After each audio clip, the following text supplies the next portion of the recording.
So good day everyone. So today I'll be presenting to you about my topic, which is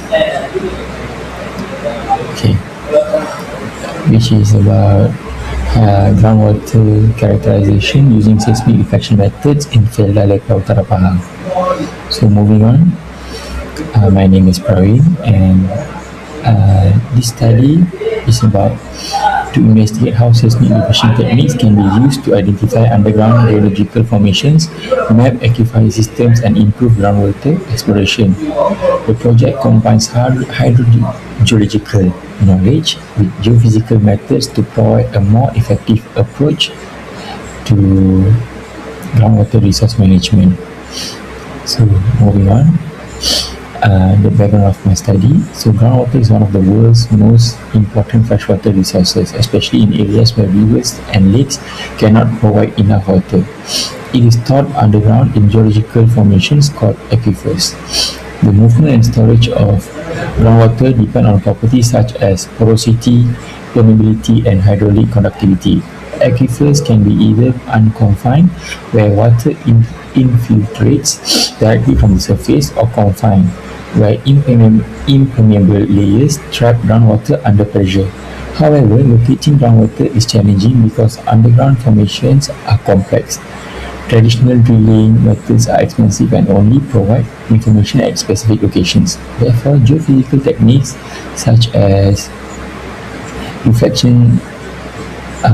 seismic reflection are increasingly used to obtain detailed images to the subsurface without extensive drilling. So moving on to my problem statement. So the main problem statement addressed in this study is the increasing demand for groundwater while knowledge about underground aquifer distribution remains limited.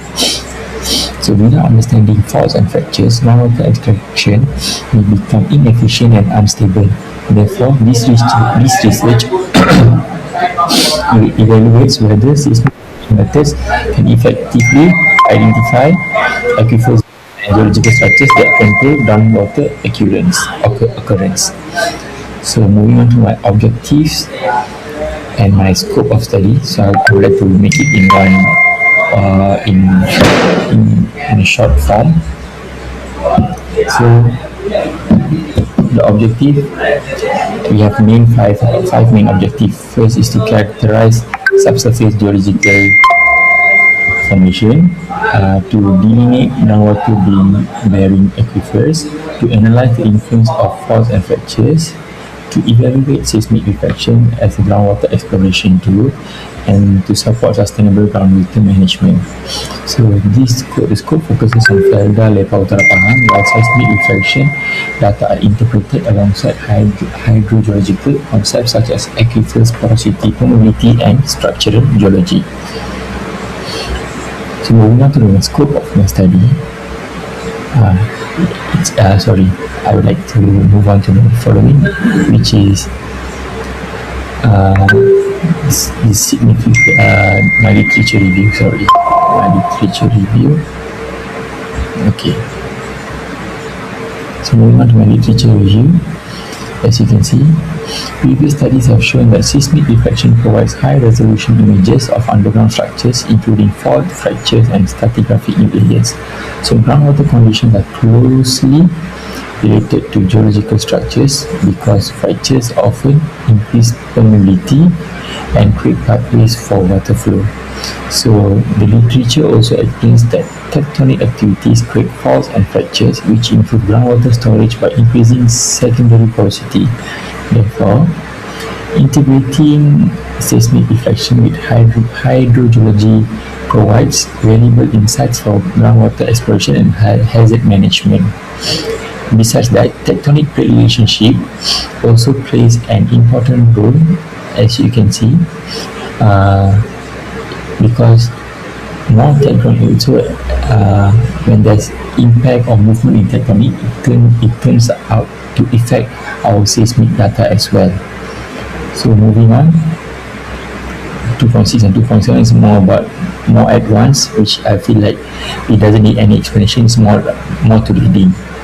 So moving on to methodology. So I'm going to tell you about the materials which I used. There are quite many. So I would like to brief them a little bit. So first, a 24 channel FM Terralog Mark 6 seismograph is used, 24 geophone sensors, a 5 kg sledgehammer, and also CMP profiling and roll along technique. So CMP means common midpoint. So then we'd like to go on to the data acquisition, which is also known as data processing. So after acquisition, the seismic data underwent several processing steps. For example, noise filtering, common midpoint gathering, normal move-up correction, velocity analysis, stacking, and migration. So these procedures convert raw seismic signals into clear images of the subsurface. So the processed data allow researchers to identify rock layers, fault fractures, and potential groundwater bearing formations. So let's go on to my research flowchart. As you can see, this is my research flowchart. First, we have site characterization and preparation, where we identify the study areas. For example, my study area is at Ladang Lepak Utara 8 and Ladang Sungai Remehai. Why is to establish reference data where we can study nearby borehole or tube well logs. Moving on, we have field data acquisition, where we have to research about the place, about the field where we're going to study. And we have data processing, where we process the data we obtained to the survey we conducted. Then we have interpretation and analysis, where we interpret the data we receive or we got. And finally we have final characterization, where we classify the aquifers. Then we move on to my Gantt chart and milestone. So this is the Gantt chart, my project timeline, which I carry out throughout the year. And this is my milestone. So as you can see, it took me about almost a year. Then moving on, we have my research budget. So my budget doesn't cost me that much. It cost me about 600 ringgit, and mostly it cost me on my fieldwork expenses and also for the software, because we have to pay to access the thing. And for my conclusion, I would like to tell that the study demonstrates that seismic reflection is an effective, non-invasive method for groundwater exploration. So compared with drilling alone, it provides broader spatial coverage and improved understanding of underground structures.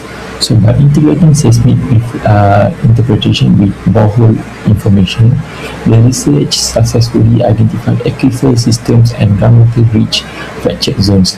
So these findings support better groundwater management and can assist engineers, hydrogeologists, and planners in making informed decisions regarding sustainable water resources and development.